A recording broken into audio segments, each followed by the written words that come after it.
All right, we're at a job. We were told that there is no power to a trailer in the shed next to it that has a washer and dryer in it. So we're gonna go check it out. Let's see what we got going on. Oh, here we go.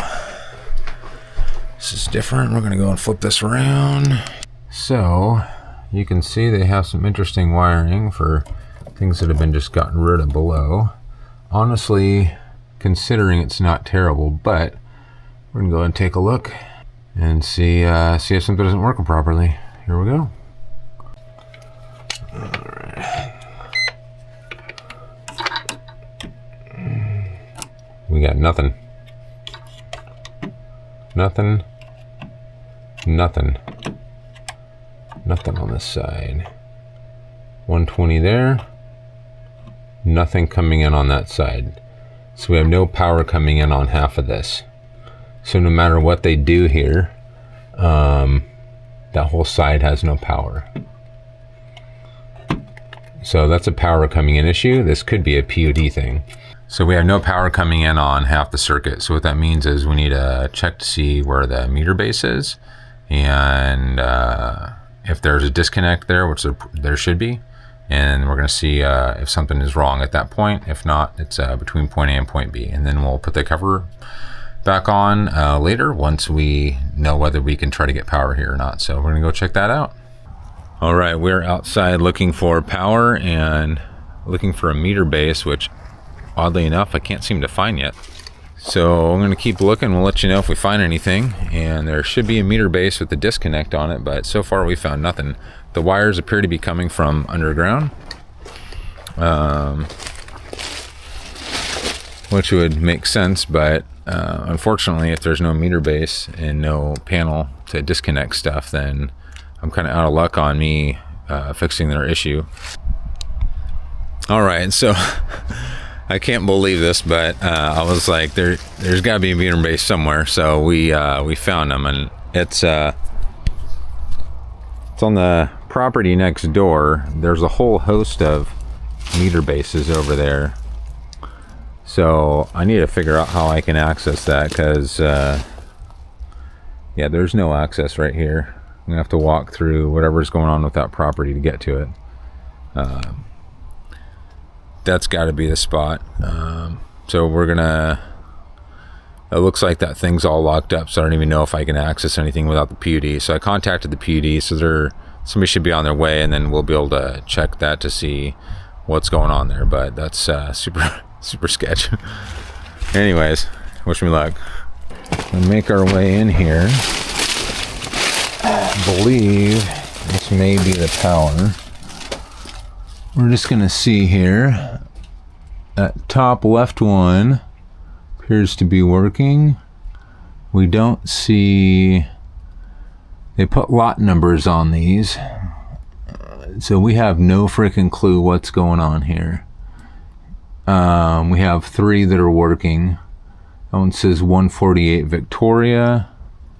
This one has nothing on it. The one on the bottom right has nothing on it. There's also a power thing on this property, which I don't think goes over there.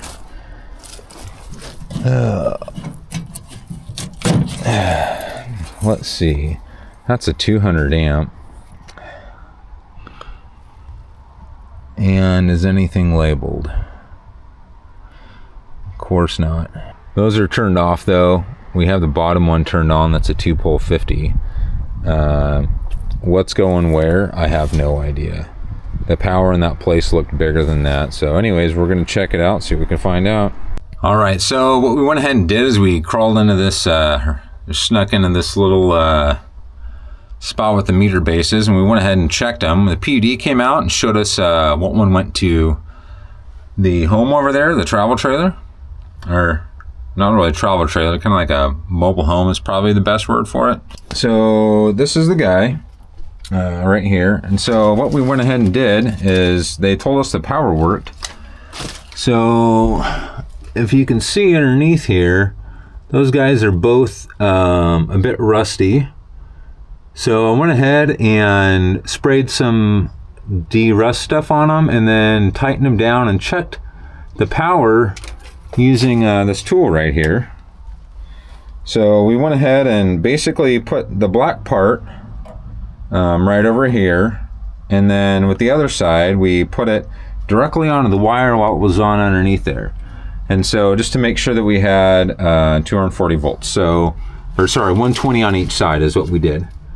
So we did, because we can see underneath there and get to the wire and make sure the wire going out had 120, which each side did. And so we're gonna just double check that stuff doesn't work inside. There's always a possibility that when I tighten the wires down and sprayed stuff in there, that if it wasn't a good connection, that all of a sudden the connection is good.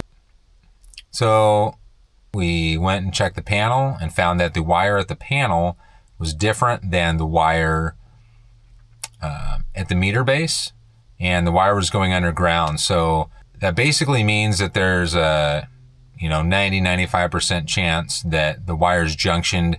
I know it's junctioned. I believe it's junctioned underground.